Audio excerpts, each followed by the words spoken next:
Hello, folks. This is Michael with the Reason RX podcast and my co-host, Melanie, in Minnesota. That's right. So, we're here today talking to Janet Oliver. She has a business called Plan for Learning and Living, and we're going to talk with her today about a lot of different things. Human psychology, neurology, learning, behavior, environment. It's an important thing for a lot of parents and teachers and school administrators. We've got to realize that learning does not occur just in a classroom. We can't have that idea that it's just in a book, kind of like compartmentalize things. There's too much of that, partly because of the history of like Western culture with some bad philosophy from like John Dewey and Plato. We got to look at things more like good educators did, like Maria Montessori. She knew that without even, she doesn't have the full theory like J.J. Gibson did and some others, but she knew that kids needed to move around at a certain age and manipulate and work with their environment and be outside and garden and learn tasks and stuff and not just sit still like a dead human in a coffin. We shouldn't just sit still and try to assimilate information. There's too much of that idea in modern classrooms and more push for it, getting rid of recess. Oh, well, if we're going to have the kids do better, we need to have them sit still and read more and start at an earlier age and stuff like that. No, that's like not looking at how humans really function. It's not human nature. But a lot of those ideas are how learning is structured on, even if it's implicit, even if it's not explicit. A lot of learning is structured that way. That's how people act. Even if you think you're not, if you step back and look at what are you really doing, you might find some of those premises in your thinking. Because, hell, I used to do that. No one's perfect. We all have stuff to learn. We grow up. We learn some things implicitly in the culture. You kind of take it for granted. And you got to stop and be curious and discover what's best, or ask, as we've talked about in prior podcasts, what's the history of this idea? Where does it come about? We got to realize if we really look at good theorists of education and philosophers and theorists of perception like J.J. Gibson or Boyd of the OODA loop, OODA, human beings perceive in an environment as we move through it. We need to have a good environment and ecology to learn properly and think and live and thrive. And so there's this whole feedback loop, just like kind of sort of like an analogy of like what Boyd said with the OODA loop, OODA. You can look him up. We'll put him in the show notes and some of this other stuff. But Janet is going to be talking about that with us, about looking holistically at people. Help us flesh out what that really means instead of just throwing around the word. Just like some people throw around the word Montessori. Just because someone calls themselves a Montessori teacher in Montessori school does not mean they are. Right. You need to really dig into it. So Janet will be helping us flesh out some of those concepts and learn more about how to teach better, how to be a better parent, how learning really occurs, what we can do for ourselves to like take care of some issues we might have. Mm-hmm. And I've had the pleasure of seeing Janet in action, actually, with my own son. She's really completely, it's amazing the turnaround in my own son. And it was very, very quick. It didn't take long. And things were becoming, and we'll get into that maybe a little, Janet. You can kind of explain what you noticed and how it worked and all of that. But so Janet has a couple centers here in the Twin Cities that you can go to and bring your child. There's a lot of things that she can recognize and things that are just not quite clicking right. And that was how it was kind of for our son. And it just, so I would wholeheartedly recommend you get in touch with Janet, adult or youth. So yeah, she's amazing, remarkable. So we should ask her to. And then she does, you do internet work also, internet consultations. Yeah. And then if you want, she can fly out somewhere and do a workshop or give a course or maybe work with a school or a student around the country or around the world. Mm-hmm. Yeah, that's right. Janet, tell us about your. Okay. Hi. I am a neurodevelopmental specialist. Those words are chosen pretty carefully, and we could talk a little bit about that. But I have been in this field for over 20 years, and one of the first, I think. When I first started doing neurodevelopment, we were just, the internet wasn't even that new. It was pretty new back then. We had like 1,000 hits on that word. Now there's, millions and millions and millions of them. So it has grown a lot in that period. I got very interested in the very beginning. I was a Montessori teacher, so I am very much, that's what trained me in observation and watching children. And because that was one of Montessori's great theories was you learn by watching. Yeah. And that training was very important to what I ended up doing because I would see things I didn't understand and nobody ever would understand. Like I watched a child sit on a very one of those nice old-fashioned wooden chairs that very stable, and the girl just fell right off the chair. She fell right over, not on purpose. She just fell over like unconsciously. I was like, what was that? People don't do that. That's odd. And I would see all these things, very, very intelligent children who were just struggling so much with just so many things. And I was like, well, what is that? What am I seeing? And I was very fortunate because, and then my own children who also were having some differences, I call them, because they were very unusual kind of learners. And we had just moved to Minnesota when my first daughter entered first grade, and it was a crash and burn situation. Very, very brilliant girl. She's now a woman, but at the time a girl. And, she went through, and by second grade, they're saying, well, she has learning disabilities. Really? Because we never saw those. I don't know what they're talking about. But they ended up telling me in fourth grade that she would never learn to read properly, and she would never be anything but an average student. And I just had to get used to it because she was bright, but she would never get extra help like because Thomas she was Edison. too steady. Right, exactly. I mean, there was no help for you. And I said, well, that's nice. Thank you very much. I'm taking my child out of school, because what am I going to do? I mean, I couldn't allow that. That just sounded like terrible. And so all these things worked together for me. And just at that time, like so much of life, that's when all the new neuroscience was starting to take off. They started to have scans. We started to understand more about how the brain worked. And we started to understand the sensory motor system and the importance of the body-brain connection and how those things work together. And that was eye-opening. And I was very fortunate to get in with some very wonderful people. Dr. Lyle Palmer of Winona, he's emeritus now. He was a person who worked with Chance to Grow and other places that were working with sensory motor things. And he was giving courses, and I took everything he had because it just totally clicked for me. But it seemed to be not very well organized. Like, in other words, it was like kind of all over the place, and you had to kind of make your own order. And I was like struggling with all the complexity because there was a lot of complexity in it. And I was having trouble, hammering it down to how I could hold on to all this information.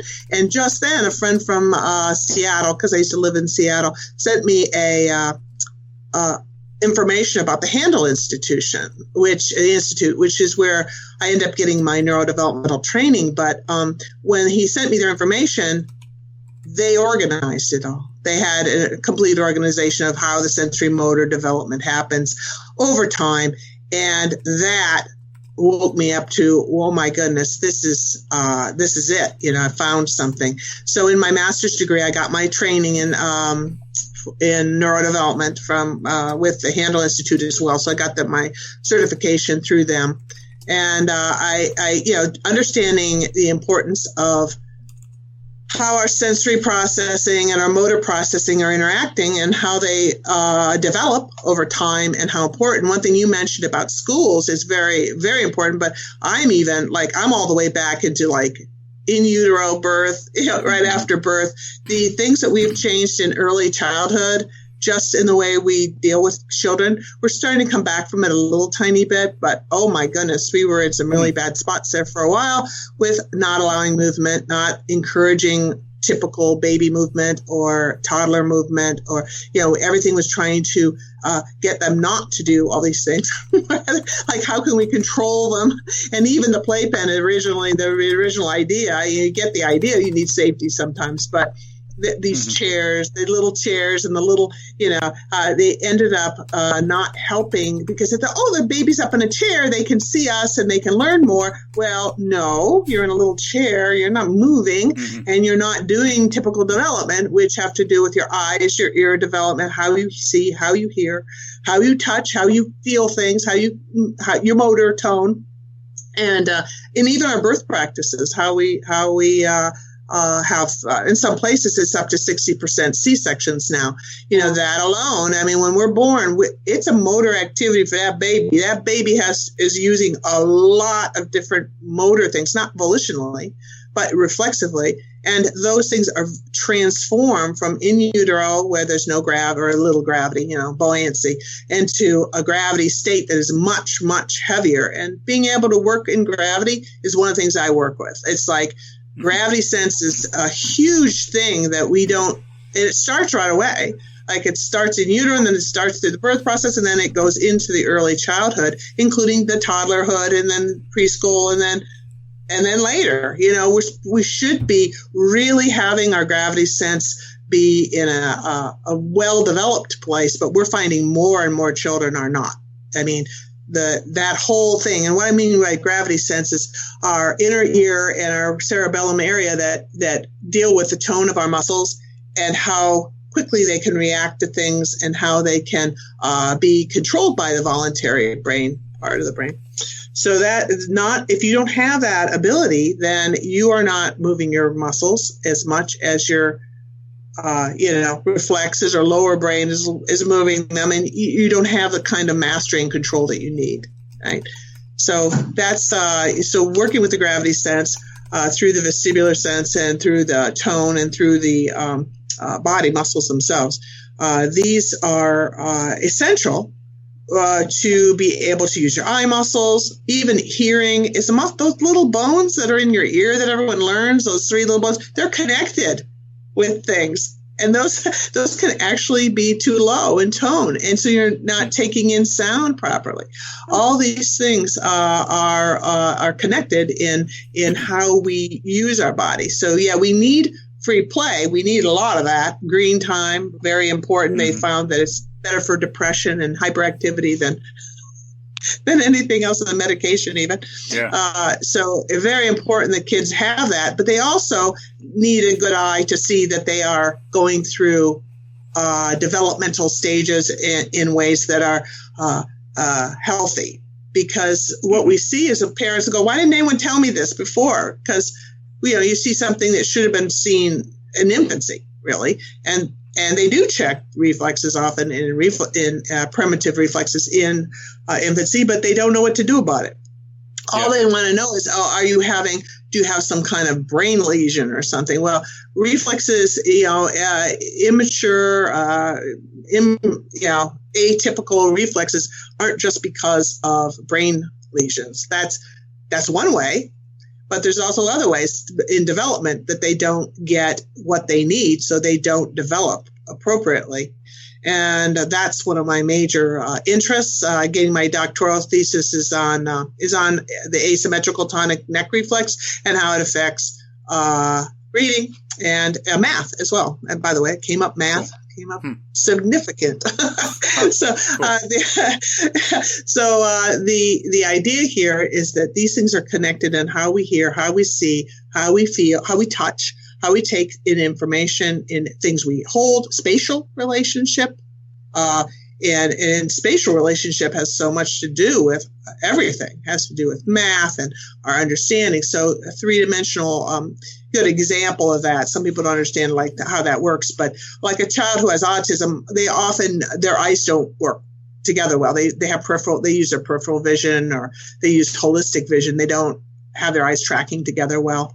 They don't have a lot of things are going on with that. Well, what you'll see often with a young child with autism is they'll get up at the very top of a very high place and they're not afraid at all. And they'll go, look at that. They're not afraid at all. Yeah, that's because they don't see three-dimensionally. And they don't know there's something to be afraid of. And so once that kicks in, they'll suddenly, oh my gosh, I'm up here, Yeah, because that three-dimensional space visually starts kicking in and they understand what that means. Yeah, that is something you need to be worried about. Sometimes, you're in a high situation. You need to be careful with your body in that situation. So these have to do with safety.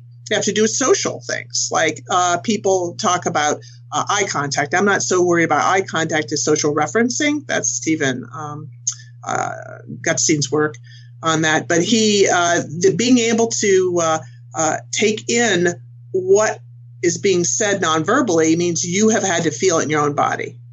And you probably know about mirror neurons and all that. But when you do something and you watch someone do something, if you watch somebody do something, you're having that same feeling. So if you watch somebody walk across a tightrope, and they're walking and they're wiggling, you're watching that, you're feeling that. You're like tensing your body and you're actually trying to get them over that line because you can feel it in your body that strongly. And so that's how we pick up social cue. We when we're looking at somebody, we feel it in their body. And if you don't feel it in your body, that's trouble. Like people with autism, that's a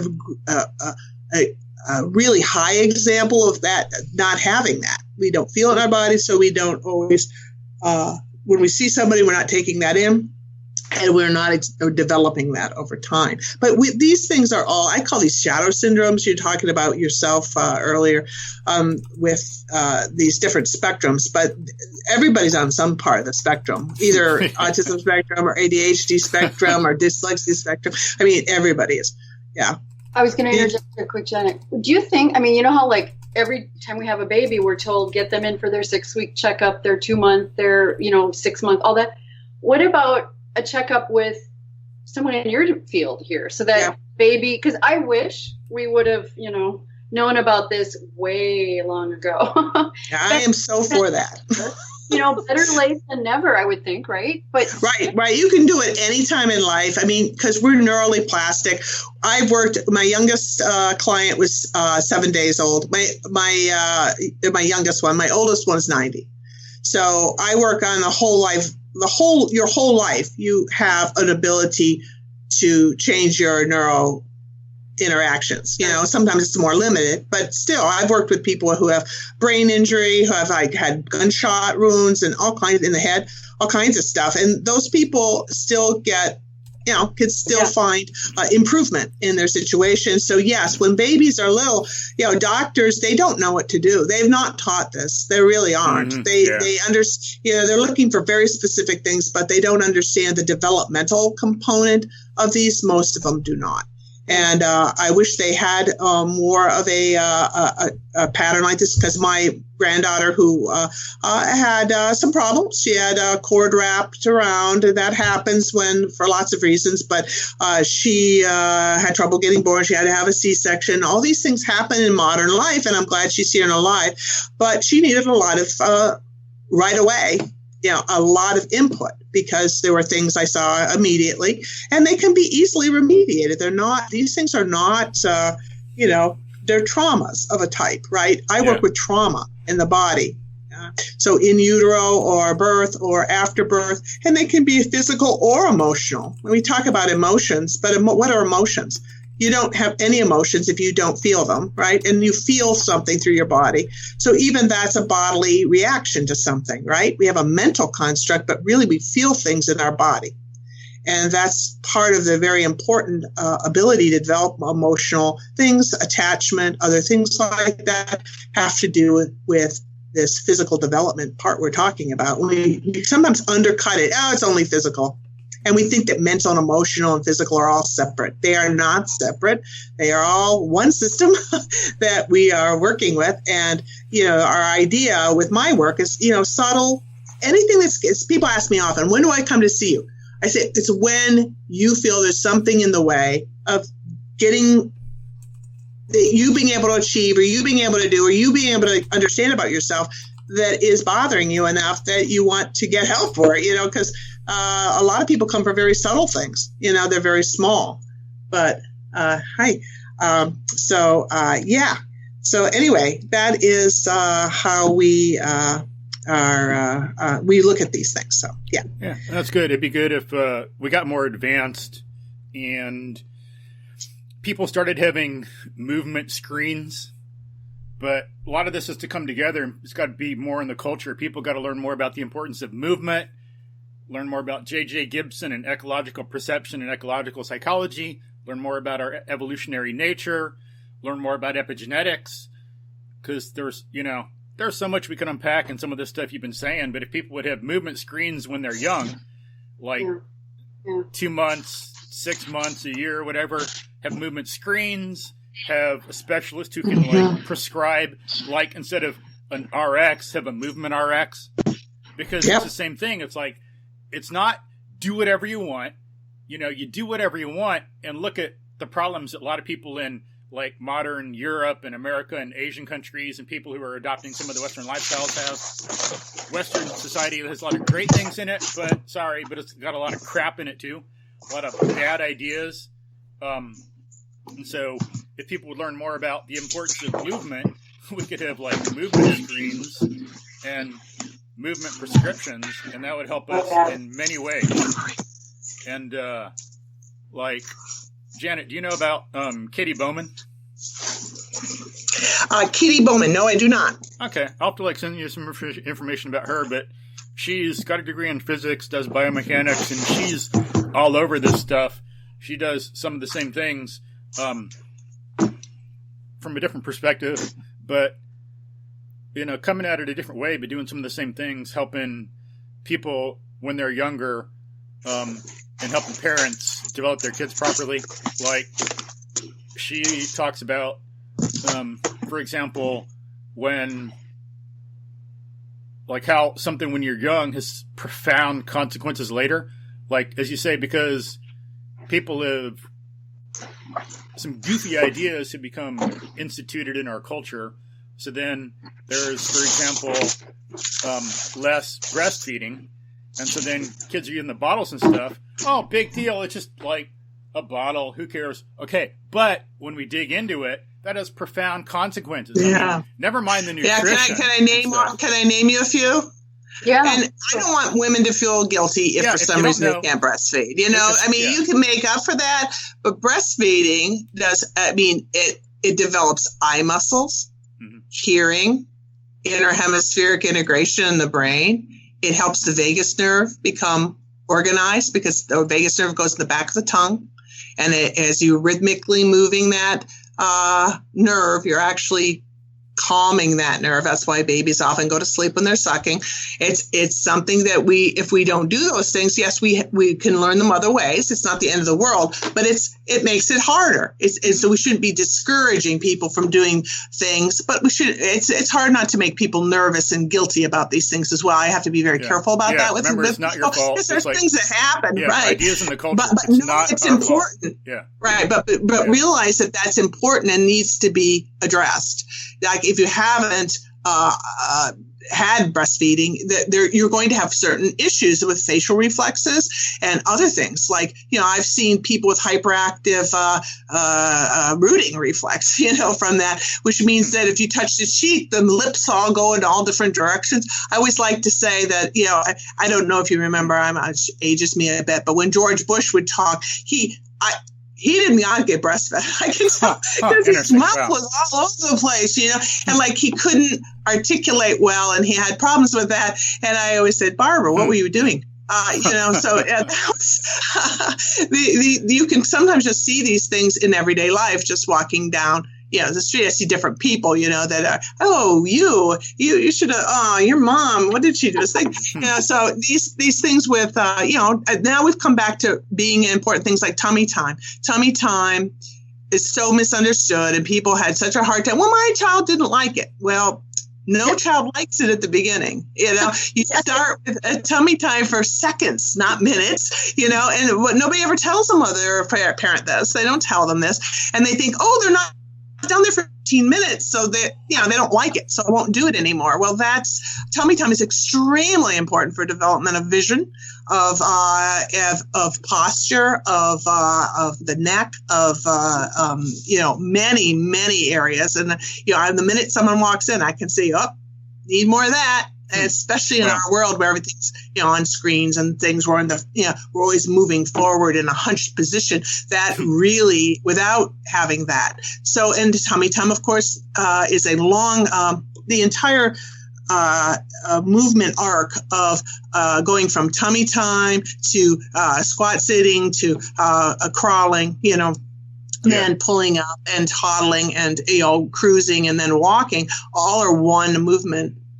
It's just one arc, and so if any of that is disrupted, you're going to have different things that are going to be interfered with. Now, it's not the end of the world, because some people don't crawl for lots of reasons, but that doesn't make it mean that you're going to get away with that, quote unquote. You're going to have something has to intervene to help with that. And what do you mean by tummy time? Can you define that for the audience? Tummy time, yeah. Well, when a baby is very young, from the time they're about 2 months old on until they're crawling, which is usually around 6, 7, 8 months old, you're going to have a time when the baby needs to be on their tummy, and they're going to pull themselves, because of the reflex, the symmetrical tonic neck reflex. Baby raises their head, their arms fold in front of them, so they look like distinct, sort of. They're up on their elbows and they're on their tummy with their legs straight, right? And they can see. This is the first time a baby really should be able to look distant and close. So they're accommodating vision during this time. So something's close. Oh, look at the little ball by my hand. Oh, look, the kitty just ran by. They can lift their head, look down, look up. And up until that time, they really have been either on their back, or being carried around or propped up. They haven't really been able to move their own neck to allow for that development. So this is the first time volitionally a child can change their focus and really turn their head and look at things.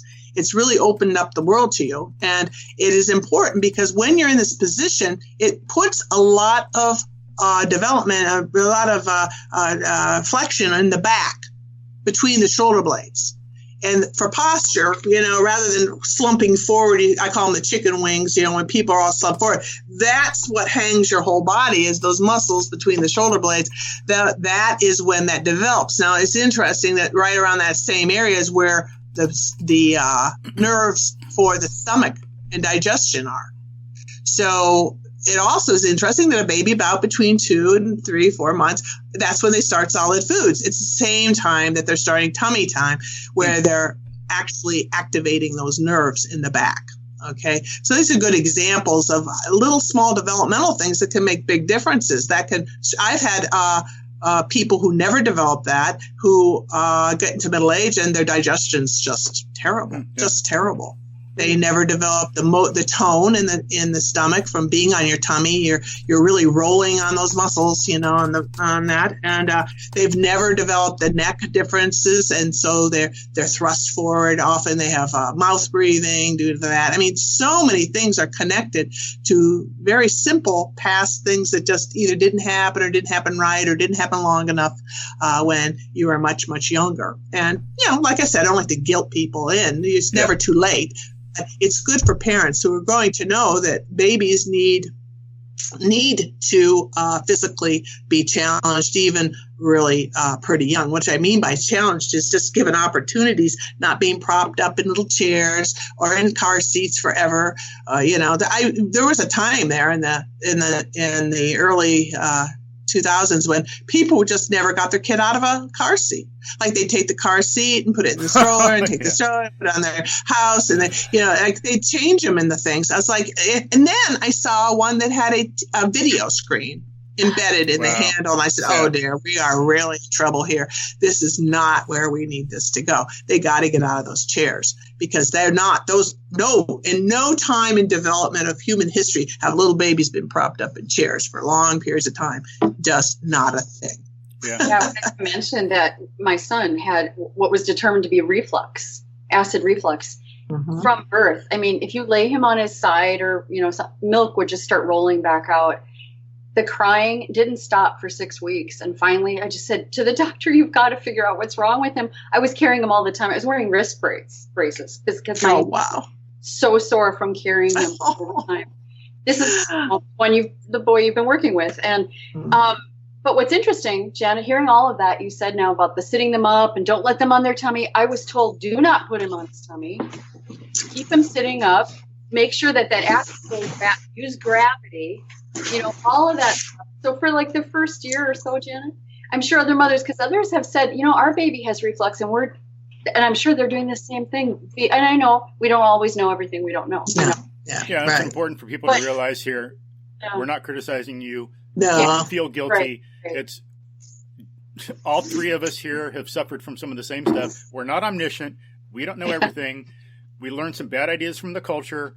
We got to realize where that comes from and not take the blame personally. It doesn't mean we're a bad parent. It just means we're a human being and we don't know what you don't know. Yeah. That's right. Well, reflux is interesting because that often has to do with the vagus nerve issue again, and knowing your son. And again, some of these things are genetic. You come in with genetic propensities, I call them, which means you have genetic things. Like I think that your son had lower tone, muscle tone. Lower muscle tone means it takes your muscles more energy to get up and moving, right? So there's a kind of a laxity to the muscle, and that would and that can affect a lot of things, including the tone of the nerve as well. So, and sucking helps that, but it's not the only thing. I mean, there's a lot of different parts, but being on a tummy for him would have been a big help for that. And it would have helped his stomach and his vagus nerve get stronger, but they didn't know that. They were just trying to keep him safe. And often safety concerns do account. But for somebody like that, the whole thing of back to sleep where you put a baby on their back all the time, and again, a little bit of that's kind of, SIDS, it was to help back to sleep, which is putting your baby only on the back to sleep is a thing to stop sudden infant death syndrome that was developed, and it did cut infant death syndrome, but the interesting thing was in Australia, they did a study where they stopped using detergents and bleaches on all their and only cotton bedding. They didn't have any blankets in the beds. Right. And they put plastic over the mattresses. The mattresses, because a lot of people have old mattresses that have been used many, many times and are not healthy for babies. Or they were using the lambskin, which also has used tanning things in it. And for a baby with low tone, they can't lift their head away from this stuff. And it's coming in, they're breathing it, and they were finding out that, guess what? He had just as good a result, and the babies were still sleeping on their stomach. So in other words, it isn't really sleeping on the stomach, it's being able to breathe. So whether it be chemical breathing or getting a blanket, in your face and not being able to move. But you see, we had more low tone babies who are making it. That's good, right? Because back in the day, a baby with low tone would not have been born alive probably, right? But today we can do that. And we have babies because a baby with really, really super low tone isn't able, now we have C-section, we can bring babies out. And I'm glad. This is a good thing. It's a wonderful thing. It just means we have to think differently about these things and help babies who have low tone early on to be able to have better tone, right? So some people think, you never put a baby on their tummy to sleep. Well, that's silly because once they're, 4 or 5 months old, they're already turning over. And to be honest, they should be allowed to. I encourage tummy sleeping after 4 months, since it's literally not known after 5 months old.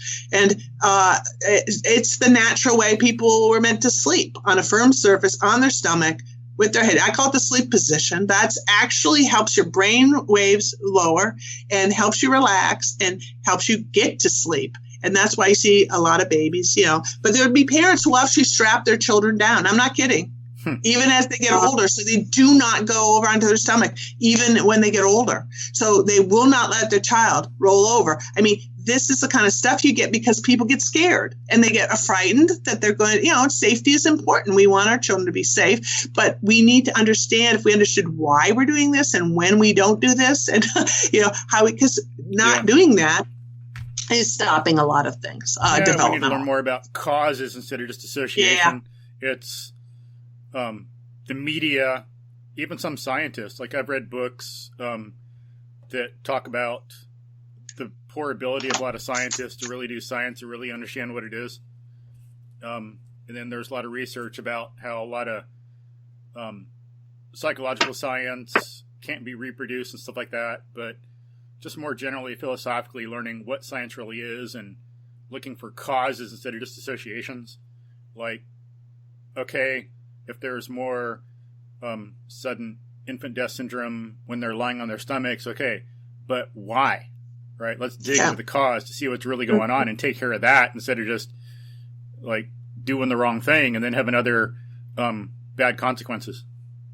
Mm-hmm. All right. And then really quick. Right. Well, go ahead. Sorry. Mm-hmm. No, go ahead. I'm sorry. Just really quick before we move on in thought too much from it, but with the breastfeeding thing too, like Katie Bowman brings up some other things that are interesting about some of the biomechanics involved. You know, you can look on her site and read her books to learn more, but she'll talk about how breastfeeding is an important way that we all start using our tongue against the roof of the mouth. And so generally with breastfeeding, then the tongue is going to go to the top of the mouth. There's more pressure. That pushes the teeth out and widens the face. And then you need good diet for the bones to build. And hence like whole foods, paleo, some kind of like really good Weston A. Price regime or something, like kind of however you want to go at it, as long as it's whole foods and natural and you get the nutrients you need. But with the biomechanics thing, there's that pressure that pushes the teeth out, makes the face wider. Also spreads the roof of the mouth, which goes up to the corpus callosum area in the brain. So cool. That too. And then there's like, why do so many people need braces? It's not our human nature. It's because we're not living according to our nature. It's not like, oh, we're defective and deficient and oh, we got to come up with these ways to deal with it. No. If there'd be more things like breastfeeding and doing all the things Janet's talking about, then the body and the face would develop properly. People would breathe properly. There's a lot of like, people don't breathe well enough in the U.S. either. There's, in other countries, there's more mouth breathing instead of nose breathing. And they'd be better at like sleeping better, less probably like sleep apnea. People would breathe better in sports. All kinds of things. And let's talk a little bit about the breathing. In my thing, we see that the Moro reflex often interferes with breathing or screws it up or makes it traumatic. Okay, the Moro reflex, Moro reflex, MORO reflex. Okay. It's that's named after a scientist who identified it. But it is. I mean, you'll be very aware of it. When a baby comes out, first thing when they're born, we lift them up, and they go into a open. They take a big breath. It's the first breath reflex. It's what makes that first breath happen. And because of a lot of things that happen, sometimes babies never go through that. I had a traumatic birth. And I went into Moro before I was even born. Like I was trying to go into Moro as they were pulling me out. I was breech born. They pulled me out by forceps by my head. And in doing that, and then of course there's all this stuff going on. They didn't do anything at all. My mother was knocked out. I was I was flailing and flailing. I'm sure I was screaming. And I never got out of the open, like, that, I was in constant hyperventilation state because of this hyperactivity that really I didn't get adjusted until I figured out about this work and got it taken care of. But that made my startle really high. It made my adrenal system run too high. It made my, my breathing was totally backwards and bad. As a matter of fact, every time I tried to do any kind of breathing exercises, I felt like I was going to die. I mean, it was because I didn't have any ability to regulate that. Those muscles from the Moro are go across the diaphragm both ways, and the tissues, not just the muscles, but the other tissues underneath there, fascia and stuff.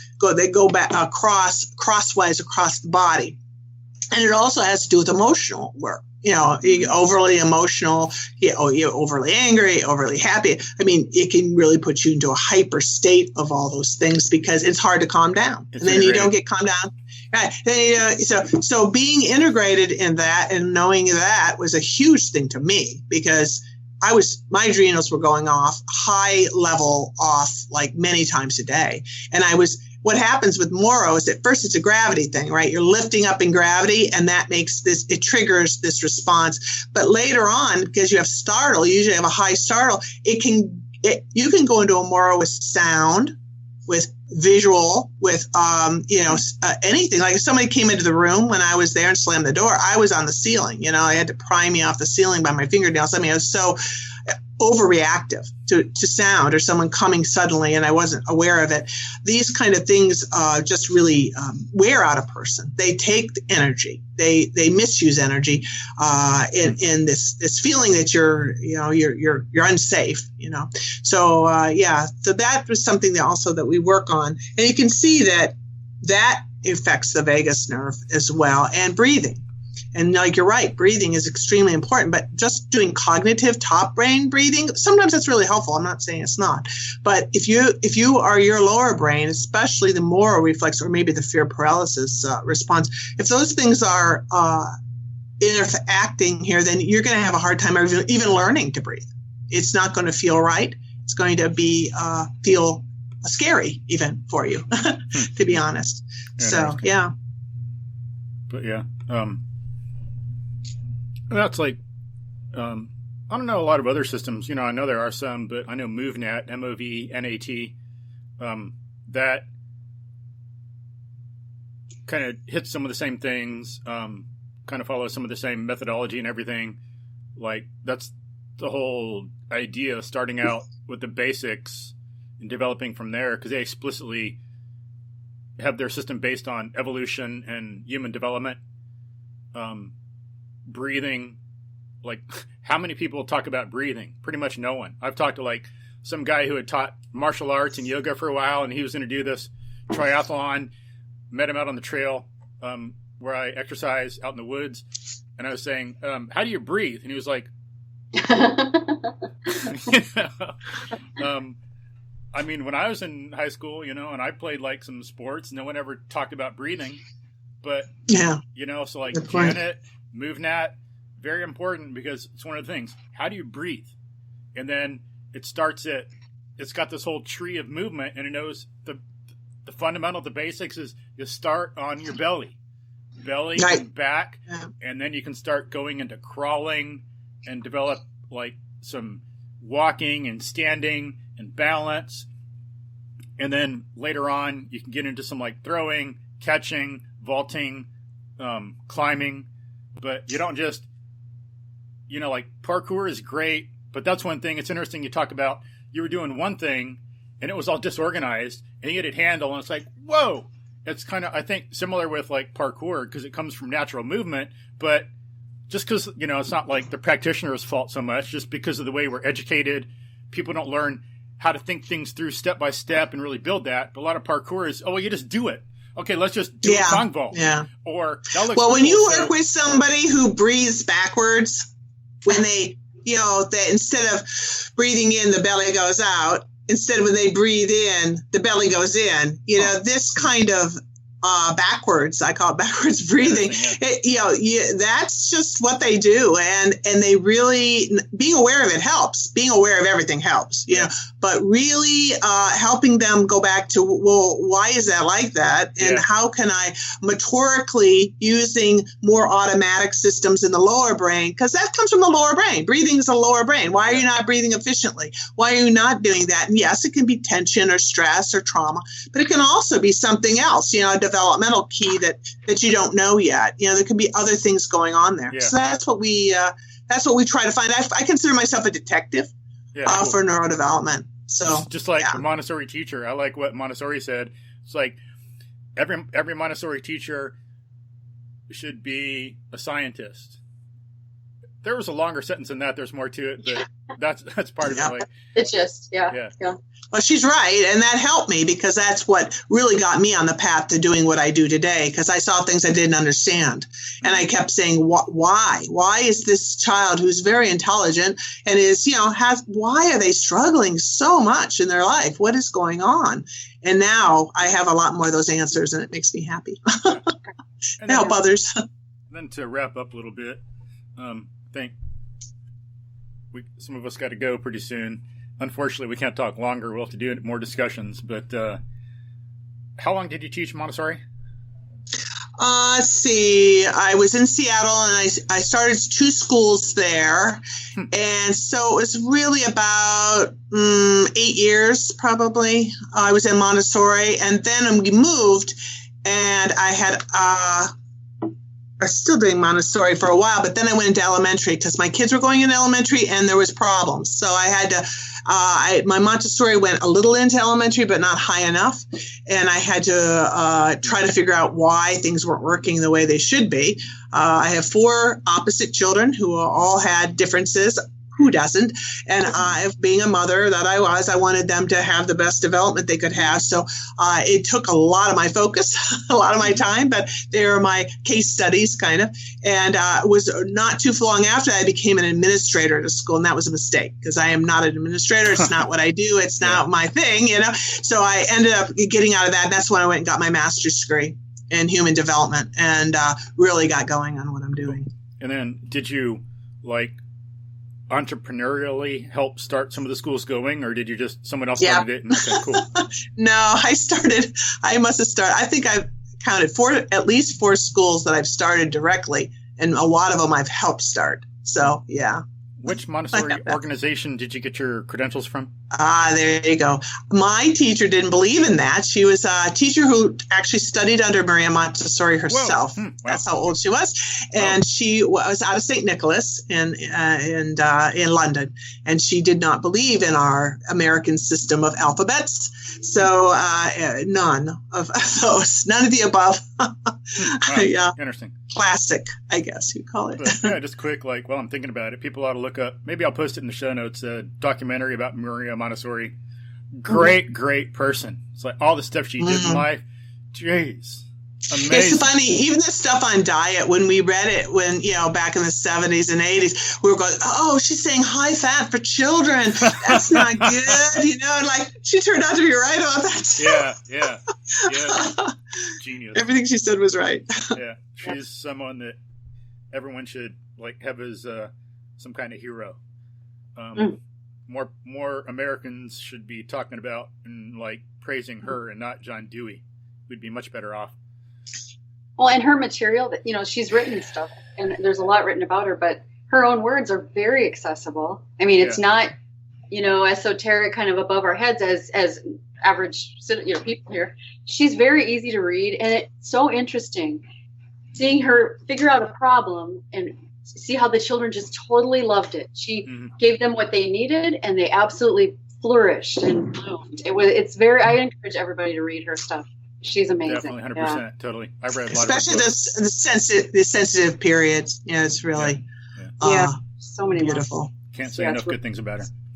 Yeah. Except that she's dead. Well, I mean, that's not a good thing, but I wish I could meet her. Jeez. That'd be so awesome. Well, I felt honored to meet somebody who met her. So. Yes, knew her. That's great. Yeah. But so we better wrap it up, unfortunately. I'll have to do more, but any last words, Melanie? No, just thank you so much, Janet. You're so welcome. Learned a ton. Any last words, Janet? No, I think just tune in and listen to your body and your lower brain and understand that there could be other causes than what you're being told. Yeah. So I think one basic idea is remember that reality is broader and precedes science. We don't necessarily, we don't want to be irrational and stupid, but we don't have to necessarily wait for science to, so-called scientists to tell us something. And then sometimes scientists are different than science, and scientists can get it wrong. And there's plenty of that in the history of, human history of science. You look at that, mistakes, wrong turns all over the place. Yeah, science, unfortunately, is not good with systems. It doesn't study systems very easily. It's very difficult to study them because we're into variables and stopping things to study them, but systems don't stop and they're hard to isolate. And that's why we're a little behind with this. But we're catching up. It's going to happen. Yeah. Yeah, there's more people doing systems thinking and ecology and like J.J. Gibson looking at perception and context of how we move through the environment. So there's some good things nowadays, but I just remember just like all three of us have made some mistakes, but it's not our fault. Don't feel guilty. Just try to do the best for yourself and your kids and students. But don't be afraid to go against the mainstream. Yeah. Don't just do what everybody's doing because it must be okay. It must be the right thing. So. Yeah, no, I think a good thing for people to look at to start with on that is read like The Soul of a Horse by Joe Camp. Excellent book about how he and his wife Kathleen started with horses, and they were very conventional in their thinking, and then they started to learn, it's like we need to think for ourselves, and convention is not always right, and there's other ways we should take care of the horse so we can have a good, healthy, loving relationship with it, and so the horses can be the best they can be and thrive. Then you can get that and extend it to like taking care of ourselves and people and students and children. Similar concept, but it'd be a good model for thinking. But well, cool. So great conversation. Thank you very much, Janet. Absolutely loved it. Fascinating. I'm gonna have to listen to this a few times because there's so much good information in it. Yeah. But cool. So hope you enjoyed it, folks. And if you'd like more conversations like this and better quality recordings and everything, if you could contribute, donate on Patreon and PayPal. We got a link in the show notes. We'd appreciate it. If you think these ideas are worth spreading and we need more of this for ourselves and our children and our students and our culture, we could use some support because Melanie and I are starving artists. We sure can't do it on our own. So, and they can share too. Pardon? Share the podcast. They can share the podcast so that more people can benefit. Yeah, share it. Send it to your friends, teachers, principals, administrators. Give some likes and some good comments on the podcast app that you use. We'd appreciate it. But so hope you enjoyed the podcast. And if you could help out, it'd help the culture, help you. It's not just helping us. We want to make it a better world too. But thank you for listening. And we have more podcasts coming up soon. And you can check out the others we've done. And again, thank you. Bye. Bye.